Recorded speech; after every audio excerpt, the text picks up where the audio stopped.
session. Okay, so today I'm going to basically steal Jill Hadfield's ideas.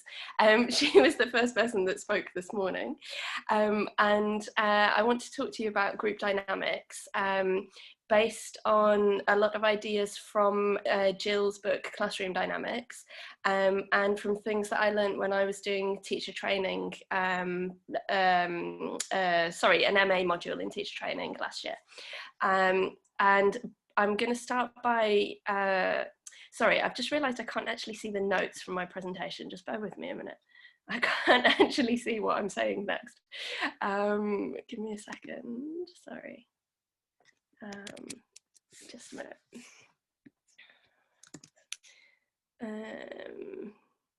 Yes, okay, I think I can see it now. Sorry.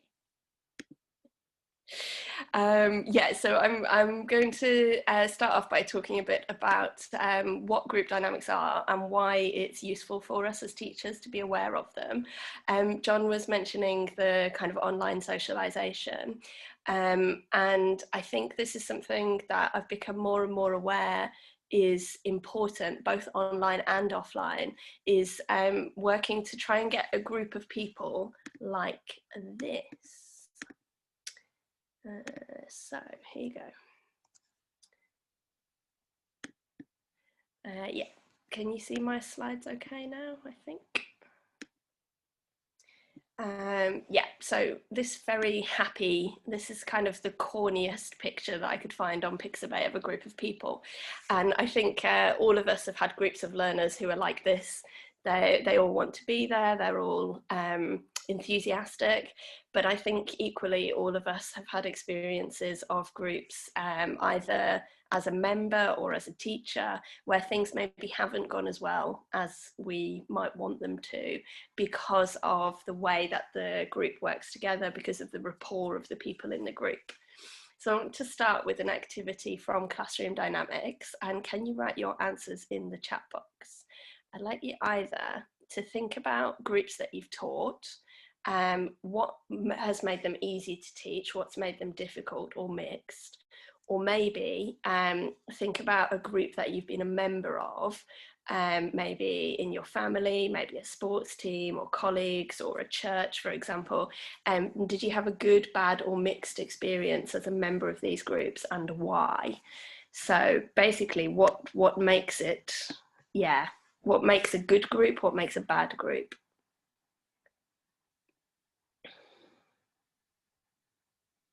Yeah, motivation, wanting to be there, having the same cultural background. Sometimes that can help and sometimes not.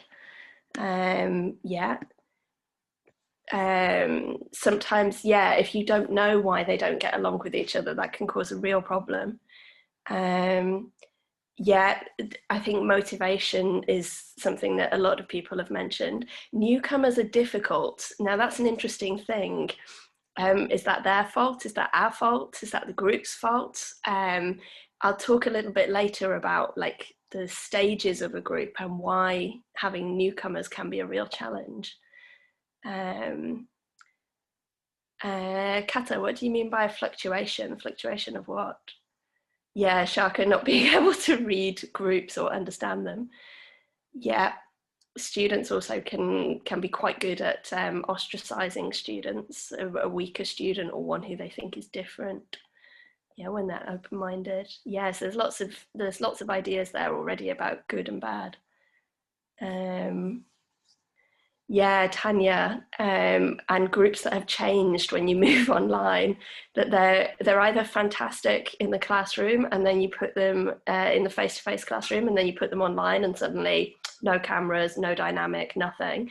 Or vice versa. I had a group which didn't gel very well when they were in the classroom, but as soon as they were online and they basically had to work with everybody because I just said, oh, I can't control the breakout rooms, it's random. They suddenly worked together a lot better. Yeah, Tom, yeah, having the boss in a group, if you're working in a business, that can make a huge difference as well. Yeah, Linda, when they haven't been in an online class and they don't really know how things work. Yeah, okay.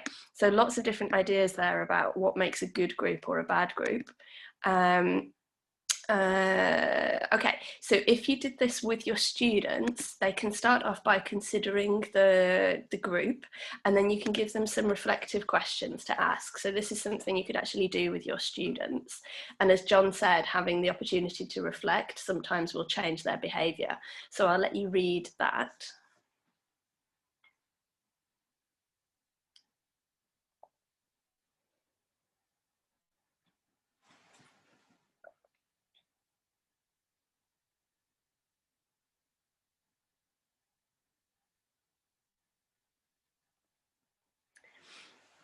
Now, it might be that your students don't have the English level to do this. In that case, if they are from the same language background, if you can find somebody who can translate the questions, if you can't do it yourself, then that discussion can happen in their first language. It doesn't have to happen in English if they don't have that level.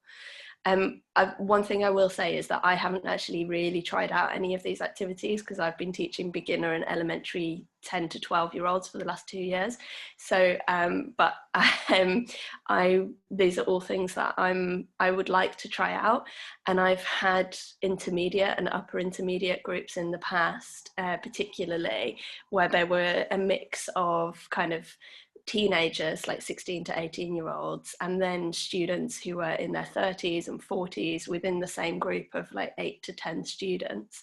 And I've realized now that the reason that those groups didn't work was big problems with group dynamics.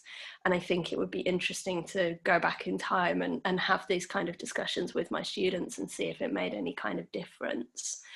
Okay, so that's our initial reflection then. We're not going to do the Mentimeter because I don't think I have time to do it, but you could use that for brainstorming, as John was just suggesting. Okay, so I'm going to talk to you about Barry Tuchman. He created a theory which is used in business to talk about how groups, how teams form. And this, sorry.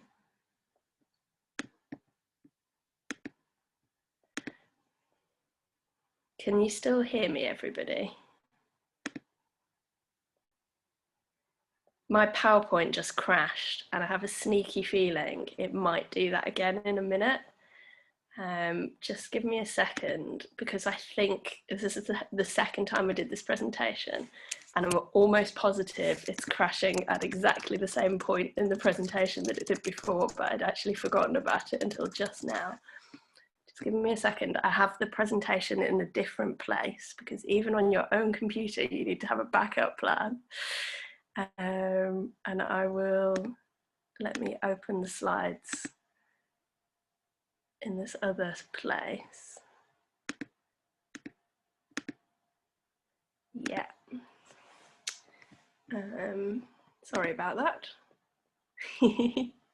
Yeah, you can see me better right now. That's probably that's not a bad thing necessarily. Okay. Where is it here? Okay, hopefully this one won't crash, but let's see. Okay, yeah, so I'm going to talk to you about Barry Tuchman's 5 stages of group formation. And here you go. So the first stage is called forming, and this is when you have an immature group. There might be confusion between the group members about their role within the group, uncertainty about perhaps where the group is going. You can see in the diagram that everybody's moving in different directions. Everybody's trying to assess how the group works, testing out the ground rules. I think you've all had particularly those teenage groups where students are kind of pushing and pushing and pushing and trying to work out if you're going to push back. Feeling out the other people in the group, like who are the people that I can talk to, who are the people that I don't like.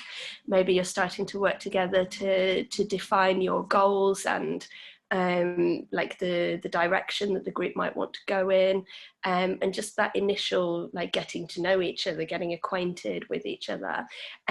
by the way, when I'm talking about the group, I'm always including the teacher in this as well. The teacher is not separate to the rest of the group.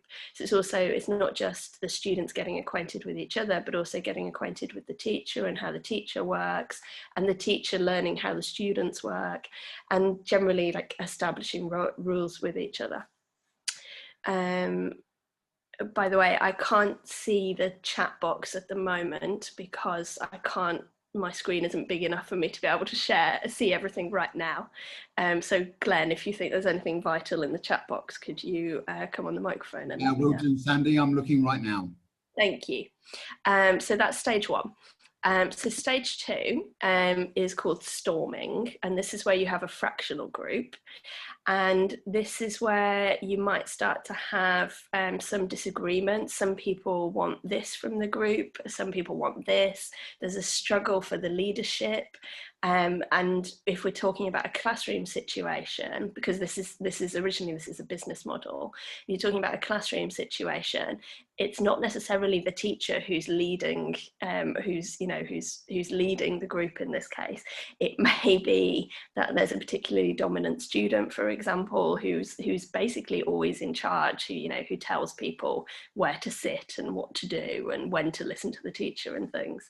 There might be tension and hostility between the students, and then this is also when you get your cliques. When I was talking about my teens and adults in the same group, this is when all the teens work together, all the adults work together, and never the twain shall meet, or all the boys work together, all the girls work together, and that's what happens. And I find that sometimes some classes get stuck at this stage. They never actually progress past this. But there are actually 3 other stages after this. And here's the next one. Okay, so at this point, we've gone past the storming, the infighting, and we've started to move towards norming. And this is where the group starts to share with each other a little bit more. There's more of a consensus about where the group's going. They've accepted who's actually in charge. They've accepted perhaps that it's the teacher in charge, not necessarily. There's trust between the different members of the group, and they feel like they can trust, they can share with each other. So in an EFL classroom, this is particularly important because that means that they're willing to share information. It means that they're willing to open their mouths or commit to writing language down because they trust people, for example, not to laugh at them for making mistakes. There are standards set about the rules that that the group will follow. So this might be the etiquette, like John was talking about online etiquette, for example. It's also about, how much speaking do we expect students to do? What language do we expect them to speak in? When can they use their L1? When do they speak English? Roles settle down within the group, so it becomes, this is when you might start to see who's the class clown, who's the quiet one that gets all the answers right, this kind of thing. And the students kind of start to cooperate with each other. Well, all of the group starts to cooperate with each other. That's not where we want to be, though. This is where we want to be. This is stage 4. So stage 4 is when you have a truly effective team. This is when everybody is performing. This is where you have successful performance within the group. People are flexible, they can move into different roles. Roles are based on the task that's being completed. They're not fixed, that it's not always the same person doing the same thing all the time. So this is where, for example, sometimes the teacher might be leading the group, sometimes the teacher might be facilitating something with the students working by themselves. There's, in groups without needing teacher involvement. There's openness, including openness of dealing with problems, with issues. There's helpfulness and support within the group. Sometimes there can be some delusion about how well things are going, or disillusionment, this is not actually what I wanted from the group. But because of the openness and the helpfulness, people can acknowledge that. Performing doesn't mean that the group is perfect, but it means that when there are problems, that you can accept them, you can accept other people in the group, and you can deal with the bad sides of what's happening in the group as well. So those are the four main stages. And then there's a fifth stage, which is adjourning. Sometimes this is also called mourning, because mourning rhymes nicely with forming, storming, norming, performing, mourning. And this is the importance of disbanding a group at the end of a group experience. So disengagement here means disengaging from the group. How do you pull yourself out of this group that you've been a part of? For some people, there can be anxiety about the ending of the group life. I think, again, all of us have had a group that we've got on with very, very well. And then at the end, we're like, oh, I'll miss them so much. And what will my life be like after I'm not teaching this group anymore? Especially if, for some students, if this is the first time where they've really felt confident with English, for example, and then suddenly the academic year has finished and now they don't have this group anymore, how will they feel afterwards? So there are some negative feelings attached to it. There's also positive feelings, maybe positive feelings towards the leader, the person who's put the group together and who's led the group through the year. Sadness about the ending of this really good experience that we've had, providing you've got through all of the stages. And there can also be self-evaluation, so evaluation of each individual's role within the group, and then the group evaluation of how the whole experience has worked for everybody. And I think sometimes, or this is why final lessons are so important, and why it's so good to have a final lesson which is different, markedly different from the lessons that came before. And it's not just that you do the last lesson and that's it, you're done. That you actually have some kind of closure on the group experience, that you acknowledge the fact that you are not a group anymore after this final lesson, for example. And yeah, so these are the 5 stages. And now I'll look for each of the 5 stages. Actually, I'm just going to have a quick look in the chat and see what is there. Give me a second. Can you guys see a kind of black box on top of the slides at the moment, or can you still see? Everything's looking okay, Sandy. Sorry? Everything's looking okay, and Shaka just wanted to tell you that they love you, and that they're looking forward to you coming back when you can. Thank you. No problem. Okay, so if I can have the chat open as well, then I will. Right, I can see the chat now as well, and it's not covering my slides, so that's good. Okay, so now then, I'll talk about some activities that we can do, or ways of thinking that we can use to kind of approach working with groups. I think that's my next slide. Yes, sorry.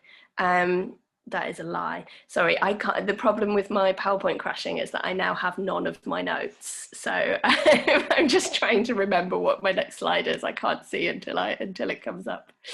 Okay, yes, sorry. So this is a summary of all of those 5 stages. And as you can see, if you look on the left-hand side, as you work through the groups, personal relations move from dependency, so for example requiring the support of the group leader, through to some kind of conflict. And generally there is conflict. It's very unusual that you get to any kind of cohesion without at least a little bit of conflict or back and forth before you get there. Because that's when you're making your compromises, working out what each person needs from the group, through to cohesion, through to interdependence, where everybody's working together and it's that effective team that you've got. In terms of the task functions over time, so again, this is from business. So this is the idea that at the beginning, you're orientating yourself to the task. What is it that we're trying to achieve here? So if we're thinking about an academic year, that might be, right, we're all in this class, we're in this level, we're in this class for this year. What does that actually mean? Like what kind of English are we expected to produce? How much do we have to speak? All that kind of thing. Organisation for the task is like working out the ways in which you will work. Increased data flow and achieving the task. This is actually working, and hopefully for most of the year we'll be working at the increased data flow of achieving the task and the problem solving, providing we have got past that initial storming and norming and moved on to some kind of performing. And as you can see, this therefore means that your group becomes more effective over time. Okay, let's find out what's next. It's a surprise for me too. I did plan this presentation. Okay, so this is from Jill Hadfield from Classroom Dynamics. This is a kind of summary of the main things that might cause problems with groups, with group dynamics. And some of you mentioned these before. So for example, Josh, I think mentioned, students leaving out a weaker student, like having misfits within the group. Have a look at these. Have you had experience of, sorry, let me just gloss them and then I'll ask you about your experience. So it can be roughly divided into three things, three areas. So one of these is conflict between the teacher and the group. So that might be that the teacher expects one amount of progress and the students expect another one. For example, in an exam class, students might expect to get onto working on the exam very quickly, whereas the teacher is expecting to build up their general English first and then move on to exam practice later. The book is from 25 years ago, I think, so I'm not sure how much resistance to communicative methods there is now, but I think sometimes there is resistance to activities that a teacher might choose to use. I've certainly used activities with students and their response is, why are we doing this? This is a waste of our time. There might be a resistance to leadership style. And this could be, for example, if you act as more of a facilitator and you're kind of removed from the action quite a lot, that the students might feel like you should be much more involved, for example. There might be a rebellion against your perceived position as an authority figure, particularly, I think, with some teen classes, but this can happen with adults as well. Tom mentioned before about having the boss within the group. And I've certainly found that sometimes with students who are used to being a manager within a company, they, especially if they haven't been in a classroom for a long time, they find it quite difficult to take on a role of being told what to do by a teacher, for example. So those are all kind of teacher group conflict examples. Then there are examples of intra-group conflict. So, some students have one aim, other students have another aim. People already mentioned motivation and levels of ability as causing, problems within a group. An inharmonious mix of ages, that's the groups that I was talking about before. Also personalities, sexes, nationalities. I had a group last year which had 8 girls and 1 boy. And at the beginning of the year, in the first 2 or 3 lessons, every lesson, this poor boy walked in and he was like, still no other boys, where are the other boys? And actually the rest of the group did end up adopting him. But at the beginning of the year, it was a bit like, I'm not working with any girls. They were 10. That was a challenge. And then the final kind of group is the indigestible group member. So this might be a misfit, someone like in that case, for example, who is very different to the rest of the group in some way, shape or form. It might be somebody who's very insecure and who therefore draws attention to themselves all the time, or plays up all the time, or hides completely from the group, tries to pretend that they're not there. And therefore nobody else wants to work with them because they never speak, for example. You can also have the rebels who are like, let's not do what the teacher says, let's do this. Or who just, who constantly fight against you. And you can also have that frustrated leader. So, for example, I mentioned before, if you've got the boss of the company in your group, that that can cause a problem as well. It doesn't have to be somebody who's a boss. It might be the 12-year-old who thinks that they should be in charge and the teacher shouldn't be. So can you write in the chat which of these you have experience of? Yeah.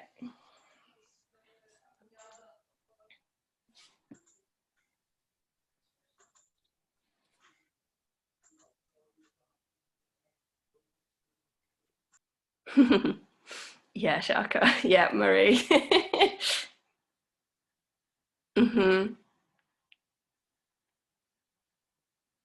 Yeah, there's a few of you saying all of them.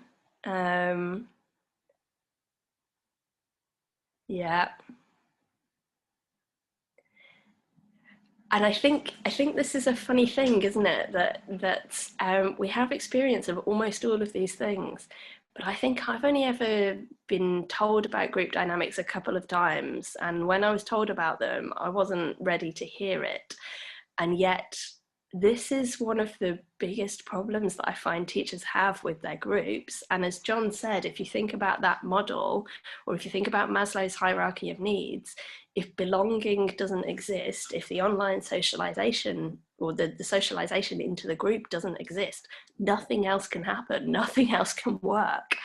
And yet, so this is clearly a very fundamental part of working with groups and working with students.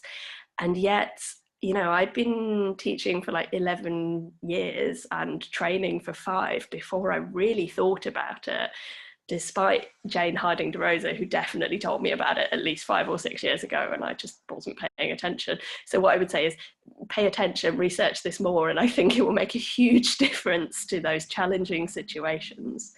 Okay, so here are some things you can do or think about. Some of these ideas may not seem like rocket science, but it's always worth being reminded, I think, of different ways of thinking. Okay, sorry,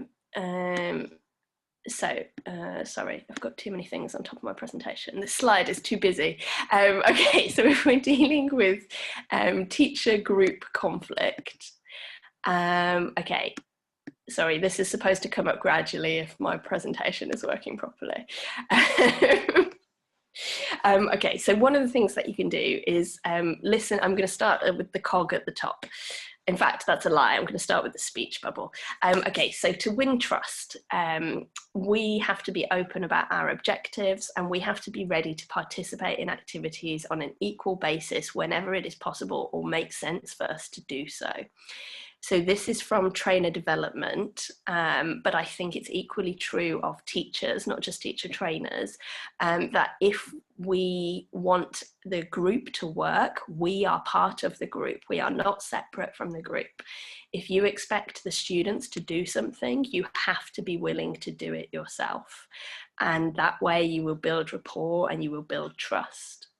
It takes time. It doesn't happen instantly. And as John said, we have to keep going back to the socialization. It's not done after lesson 1. So it's something that requires constant effort. So other things that you can do: listen carefully to your students. Listening isn't just listening to what they're saying, it's also listening to what they're not saying. Who's speaking, who's not speaking, who's writing, who's not writing, who never switches their camera on, who never tells you that they have a problem with an activity. Speak to them, follow it up. Conflict seems like such a scary word, but it's kind of also about what rapport is there between the teacher and the group. And I think you all know, if you have listened to something a student says and you refer to it again in a future lesson, for example, you see their face light up. Oh, the teacher was paying attention. They're interested in me as a person. I'm not just, a learning robot in front of them. Treat them as people and remember that they're people first. And that's particularly true right now. They are people first and students second. You are also a person first and a teacher second. Look after yourself. Okay, another thing that you can do if there's some problems with methodology, for example, or students saying, why are we doing this like this, you may need to compromise on the approach or the tasks that you use in lessons. So for example, you have students who say, but I just want to do grammar activities. I just want to fill in grammar exercises. Or I only want to speak, I never want to write. And I think if you speak to the students about why it is that you're doing particular things, as you can see in the third cog, if you make it clear about why you're doing particular activities and giving them clear aims, sometimes they might be more willing to do them. But if not, you know, compromise with the students and say, okay, let's say then 40% of our practice will be, or like 80% of our practice will be spoken, but 20% will be written, not the 50-50, which is what I would like us to do.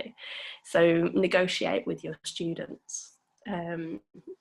Okay, so the next one, prepare. There are 3 of these very overwhelming slides because I can't introduce things one at a time. Apologies.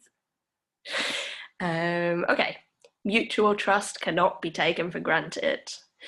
Come back to this again. The socialization, creating a group, it requires work and it requires constant work. It's not just 1 or 2 lessons and that's it, you're sorted.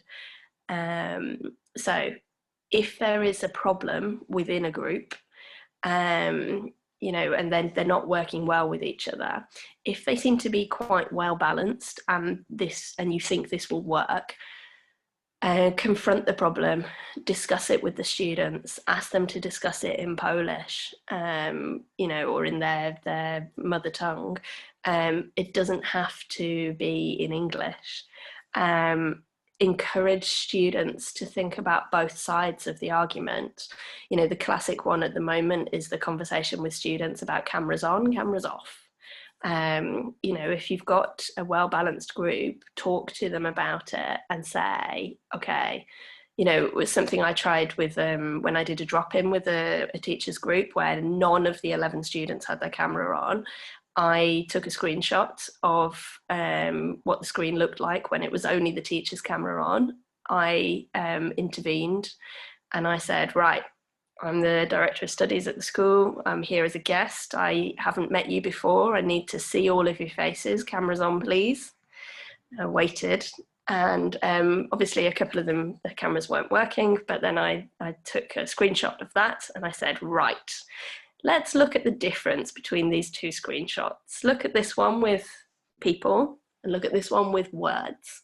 Would you prefer to be in a classroom with people or a classroom with words? And most of them then said people. And I said, right, okay, what are the benefits of being in a classroom with people? And we had a little discussion.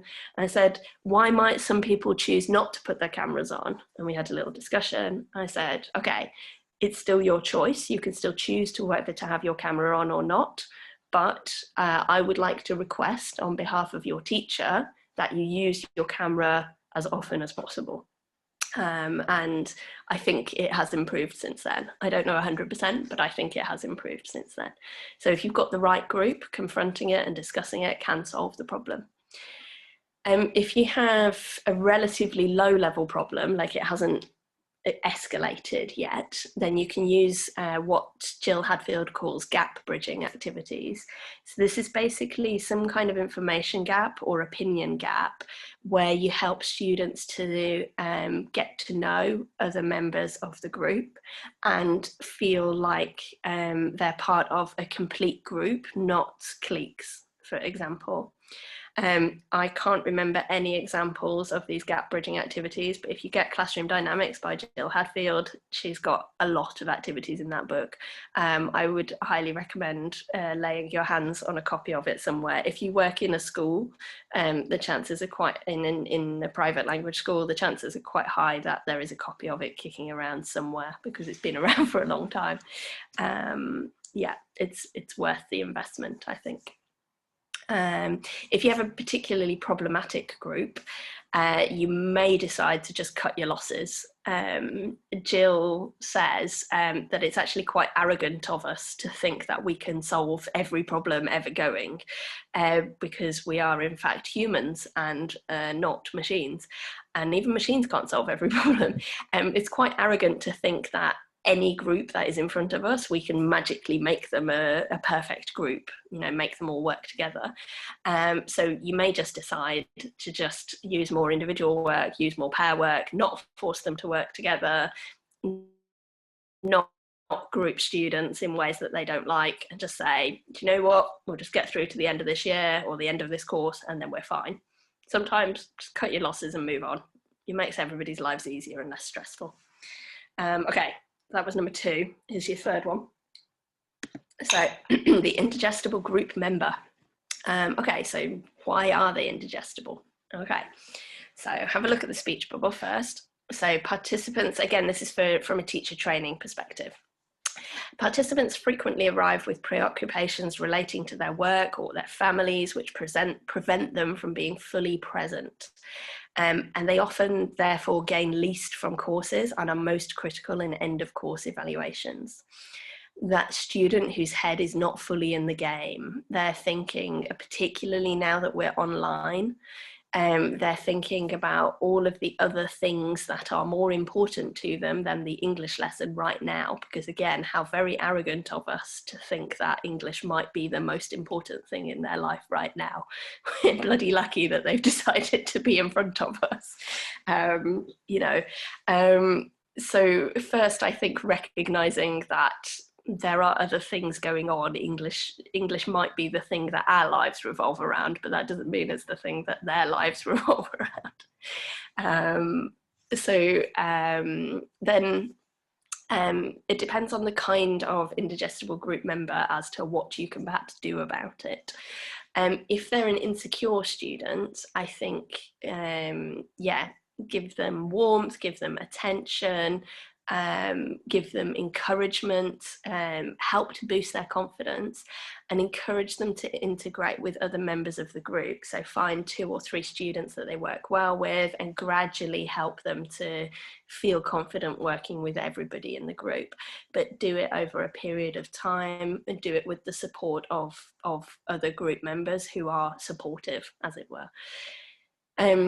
If you have frustrated leaders, if you have students who are like, we think this, you can do some kind of tutorial with all of the students and find out, how does the whole group feel about particular situations. And it's also important, again, as Jill recommends, to get students to say, I think, not we think. Make sure that they're only talking for themselves.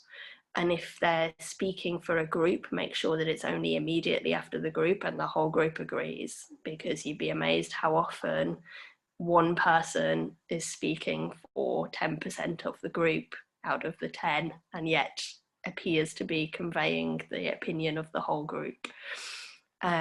This is also important,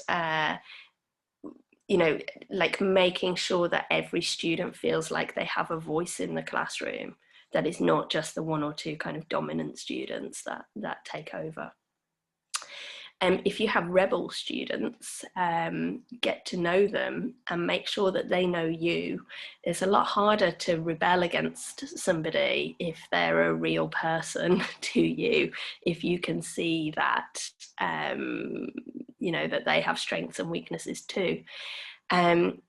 Clear limits, clear boundaries can help with some of these rebel students, but I think that's particularly important at the beginning of your relationship with them. If you try and put those in place later on, it can actually make things worse, because now they have more to rebel against. So there's not necessarily a magical solution with these, but generally for all of these indigestible group members, it is that building trust, taking time, giving encouragement, taking time to listen to individuals. Again, like thinking about the human side of teaching, not just the teaching side of teaching. A few people mentioned new students as well. And they can sometimes fall into this category of the indigestible group member. You know, we have a beautiful group and then somebody comes in and they can't get in. They, you know, they destroy this beautiful group that we've created.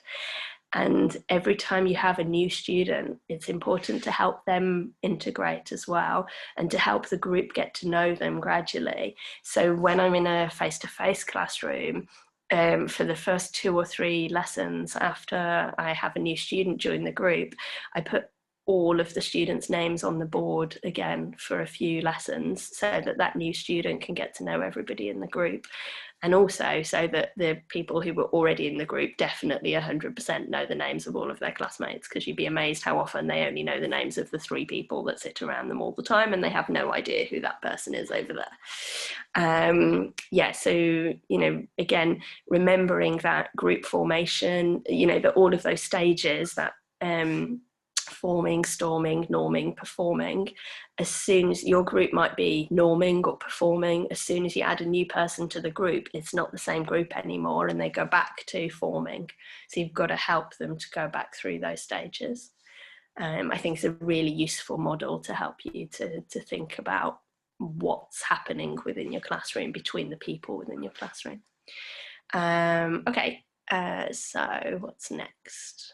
Okay, so these are all the titles from, let me just go back a second. Those are all the next slide has all of the titles from Jill Hadfield's Classroom Dynamics books. It's all the it's all the chapter titles.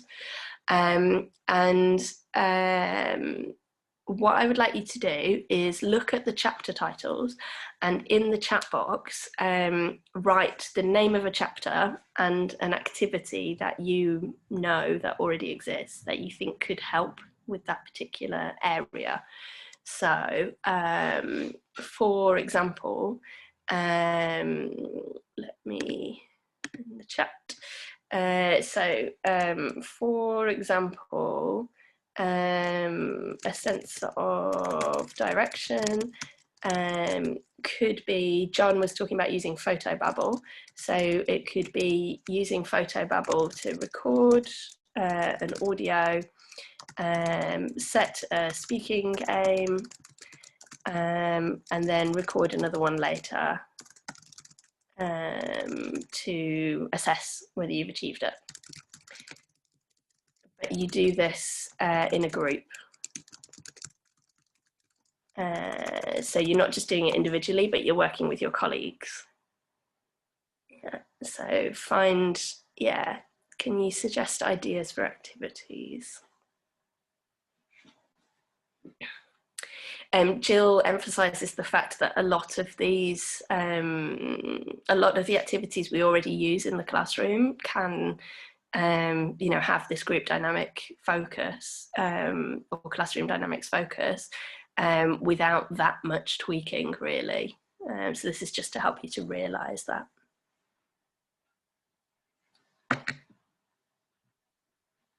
Yeah, so Marquez has put collaborative activities such as a web search. So the important thing here is that we're aiming to help them to build knowledge about each other particularly.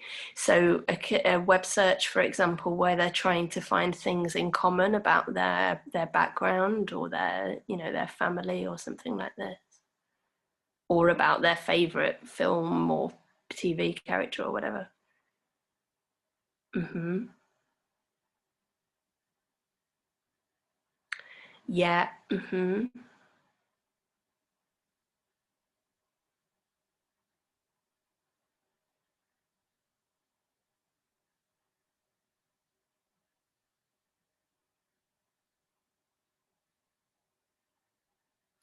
Yeah.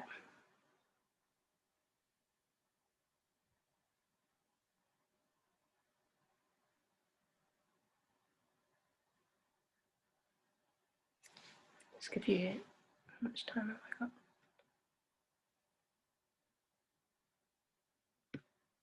Yeah, melee games are they're things like find someone who, like mingle, I would call it, something where they can move around in the classroom and they're working with lots of different students.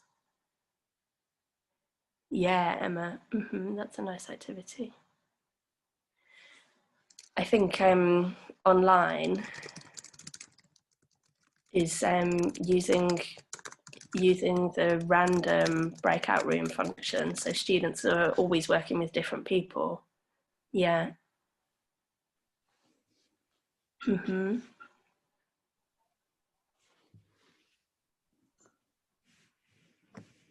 Yeah, John, that's a nice activity as well. Quiz exchanges following the same course book.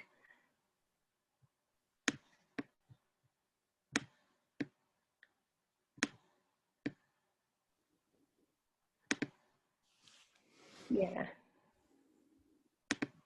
It's interesting that I'm noticing most people are talking about the positive things. What about something like coexistence and compromise, where the challenges are, or establishing trust? How can you help them to build trust and confidence, or empathy?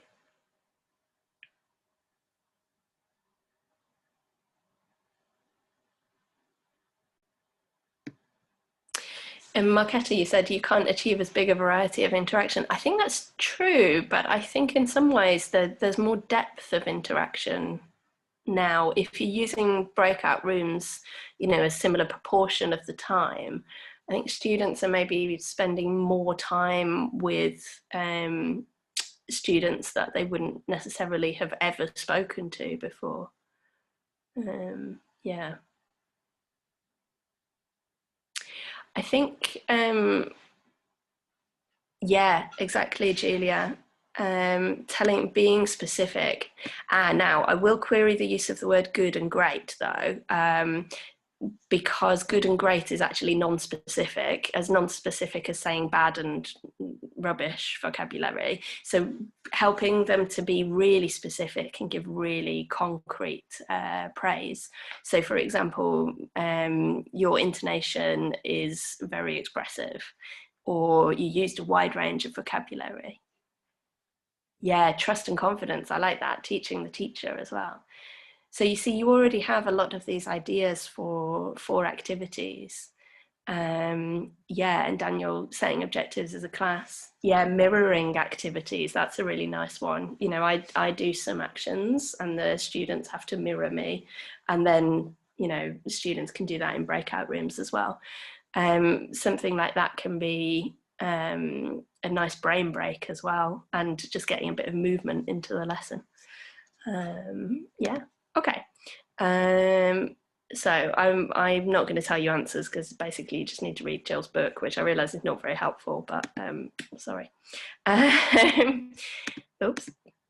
Okay, so something else in the chat now. So bearing in mind what I have told you today, moving forward with your group, sorry, that's good management speak. Moving forward, what will you continue to do when working with groups? What will you stop doing, and what will you start doing? When you write your comment, can you put the word continue, stop, or start at the beginning of it?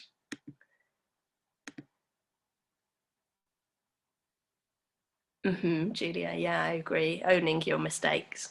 I think that's important for the teacher to do as well. That's why you'll notice that every time anything went wrong today, I told you about it. Because again, I'm a human and my computer goes wrong.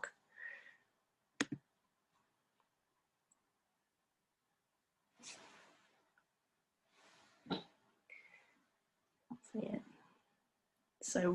So thinking about what you've learnt today, what are you going to continue to do, stop doing, or start doing? Start thinking about, maybe. Yes. Yeah.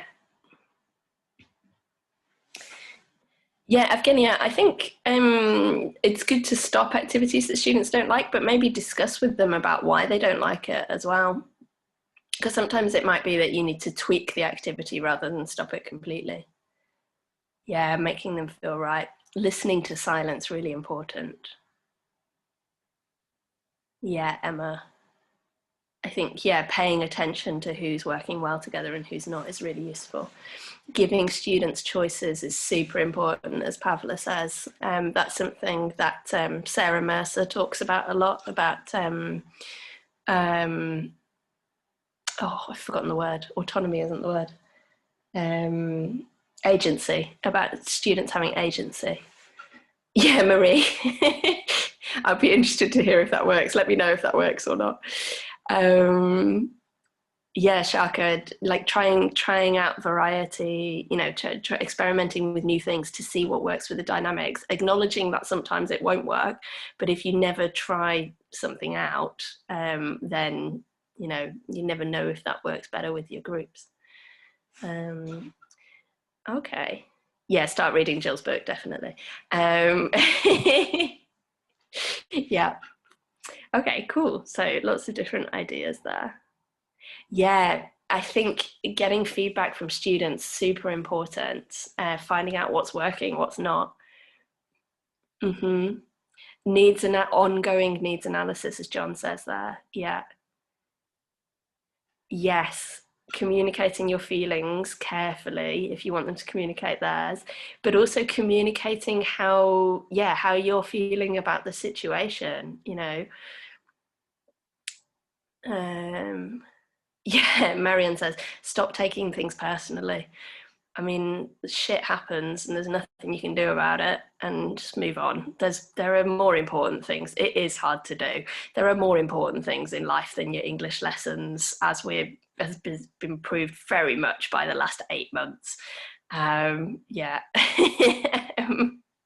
It is not the end of the world when your PowerPoint presentation will not work. There are other things that are far more important. Okay, so Glenn mentioned briefly at the beginning my book, so I'm just going to do a little plug. Oh, sorry, there's 3 bonus quotes there, sorry. So I will read them to you. The quality, these are all from trainer development. The quality of the eventual outcome of the course will to a considerable extent be forged in the interactions between the members of the learning group, i.e., if your group does not have a good relationship, then the course will not be as good a quality. So take time away from the English, away from the grammar, to build the relationships, and then everything else will be much more enjoyable for everybody concerned. It always takes some time and considerable care on the part of the teacher to enable groups to form and reach a stage where they're personally secure and trusting of each other and the teacher enough to start learning. Students don't really remember anything from our first few lessons, let's face it. That's why it's quite good to have a lot of revision at the beginning of the year. They need that time to get comfortable. And as John was saying as well, you know, you need the socialization to continue. Even if the group is already well formed, each new meeting requires attention to reforming, re-entering the public world of the group from the more private world of family or workplace. This is why warmers are so important, to kind of help students to switch into the mindset of, I'm in the lesson now. Okay, so, oops, sorry. So a little plug for my books. If you haven't bought them yet, why not? No, they're nice and cheap, and there's lots of opportunities for reflection in there. Although the middle one is called Teacher Training, it's for anybody who's interested in working with teachers in presenting workshops like this, for example. You might want to start doing that. There are some activities there to help you to reflect on this kind of presentation. Richer Speaking is $1. It's not new, Shaka, that's been around for 3 years now. Richer Speaking is $1, and that has 12 ways of adapting speaking activities. It's disgraceful, Shaka, how dare you. The other 2 are around £5 to £10, and you can get either paper or electronic copies. Yeah. Thank you for the comments about my blog. The whole presentation is available in the link that's on the right hand side, and I'll paste it into the chat in just a minute. So it's my blog /group dynamics.